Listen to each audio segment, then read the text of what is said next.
নমস্কার, কেমন আছেন সবাই? আজকে নিয়ে এসেছি আরেকটা রেসিপি, সেটা হলো গিয়ে কোরিয়ান্ডার চিকেন। প্রথমেই গ্রাইন্ডারে আদা, রসুন, পেঁয়াজ, কাঁচা লঙ্কা ওগুলো ভালো করে একটা পেস্ট করে নিলাম। তো কোরিয়ান্ডার চিকেনের জন্য অনেকটা কোরিয়ান্ডার পেস্ট লাগে। সবটা তো একসাথে হচ্ছিল না, আমি একটু একটু করে করছিলাম। প্রথম সারির পেস্ট করে সেরে আমি বাকি পেঁয়াজটা, ধনেপাতাটা অ্যাড করে আবার পেস্ট করে নিলাম। অনেকটাই ধনেপাতা দিয়েছিলাম, আরও এতটা ধনেপাতা বাকি ছিল। তো যেরকম আমি বললাম, আমি পার্শিয়ালি এটাকে গ্রাইন্ড করে পেস্ট করছিলাম, কেন সবটা একসাথে হচ্ছিল না। চাই পেস্টটা করে আমি চিকেনটা আগেই ধুয়ে শুকিয়ে রেখেছিলাম, ওটাতে আমি পেস্টটা দিয়ে ভালো করে মেখে নিলাম। ভালো করে মিশিয়ে ওটাকে আমি কিছুক্ষণ ম্যারিনেট হওয়ার জন্য রেখে দেবো। এই যে এখানে আমি ভালো করে এটাকে মিশিয়ে নিয়েছি।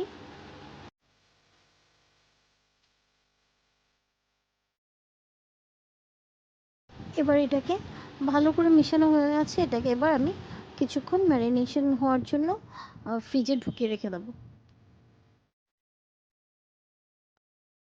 আর এদিকে আমি রুটি করার জন্য একটু জল বসিয়ে দিয়েছি। রুটিটা আজকে একটু অন্যভাবে করবো ভাবছিলাম, তাই জলের মধ্যে একটু নুন, একটু আজওয়াইন দিয়ে নিয়েছি। এদিকে আমার চিকেনও ম্যারিনেট হয়ে গেছে, তো আমি প্যান গরম করে ওটাতে তেল দিলাম। তেল গরম করে দিয়ে দিলাম চিকেনটা। তো চিকেনটাতে তো সব কিছু দেওয়াই ছিল, মাখাই ছিল, শুধু নুন, হলুদ গুঁড়ো আর চিকেন মশলা ওগুলো এনে আলাদা করে দিয়ে ভালো করে একটু নাড়াচাড়া দিয়ে মিশিয়ে নিলাম। মিশিয়ে এটাকে ফ্লেমটা কম মানে মিডিয়াম করে এটাকে ঢাকা দিয়ে বসিয়ে রেখে দিলাম। এটা পুরোটা আমি ঢেকে ঢেকেই রান্না করেছি, এটার জলটা পুরো টানাইনি। প্রায় 20 to 25 মিনিটস এরকম ঢেকে ঢেকেই রান্না করেছি। মাঝে মাঝে ঢাকনাটা উঠিয়ে আমি নাড়াচাড়া করে দিয়েছি। তো যখন মোটামুটি শেষ হয়েছে রান্নাটা, ফিনিশিং টাচে আমি ওটাতে একটু ফ্রেশ ক্রিম দিয়ে দিয়েছি। তারপর ওটা একটা সার্ভিং বলে ট্রান্সফার করে এবার খাওয়ার পালা। তো প্লেটে নিয়ে নিলাম 3টে রুটি, কাঁচা পেঁয়াজ আর কোরিয়ান্ডার চিকেন। আজকে আমি ফার্স্ট টাইমে কোরিয়ান্ডার চিকেন করেছি, আর সত্যি এটা খুব টেস্টি হয়েছিল, যেরকম বাকিরা খেয়ে বললো।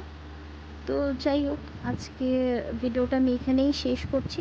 সবাই ভালো থাকবেন, সুস্থ থাকবেন, সাবধানে থাকবেন। দেখা হবে আবার পরের ভিডিওতে। টাটা।